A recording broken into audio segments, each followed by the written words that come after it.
মানুষের স্বপ্ন দেখতে তো ট্যাক্স লাগে না, আর ফাউ কথা বলতেও কোনো ট্যাক্স লাগে না। বিজেপি 5 বছর আগেও বলেছিল আপকি বার 200 পার, 77-এ গিয়ে আটকে গিয়েছিল। বিজেপি এটা স্বীকার করে দিয়েছে যে বিহারেতে ওরা এসআইআর করেই ক্ষমতায় এসেছে। বিহারেতে নির্বাচন শুরুর আগে হঠাৎ করে তড়িঘড়ি এসআইআর ডিক্লেয়ার করলো জুন মাসে।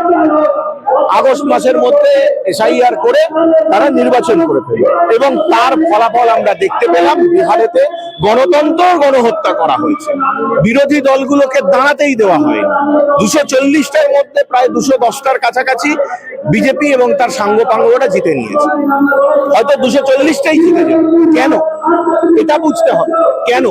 কারণটা হচ্ছে গিয়ে বিজেপি খুব প্রি প্ল্যান ওয়েতে বেছে বেছে বিরোধী ভোটারদের ওই ভোটার তালিকা থেকে এসআইআর করে নাম বাদ দিয়েছে। পশ্চিমবঙ্গে তারা সেই চেষ্টাটা করছে। পশ্চিমবঙ্গ একদম ওয়েল প্ল্যান, ওয়েল ডিজাইন একটা এসআইআর করছে। আগে থেকেই ওরা ঠিক করে নিয়েছে অমুক জায়গায় বেশি সংখ্যক বিরোধী ভোটার রয়েছে, অমুক জায়গায় বিজেপির ভোটারের সংখ্যাটা কম রয়েছে, সেই জায়গায় বেশি করে নাম বাদ দেওয়া হচ্ছে। আপনারা দেখতে পাচ্ছেন তো মালদা মুর্শিদাবাদে প্রায় 20 লাখের কাছাকাছি নাম করেছে।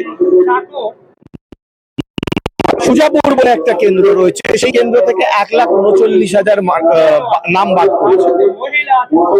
যে জায়গায় যত বেশি বিজেপির মার্জিন ছিল, মার্জিন যত বেশি ছিল, সেই জায়গায় সেই বিধানসভা কেন্দ্রে নাম বাদ দেওয়া তত বেশি।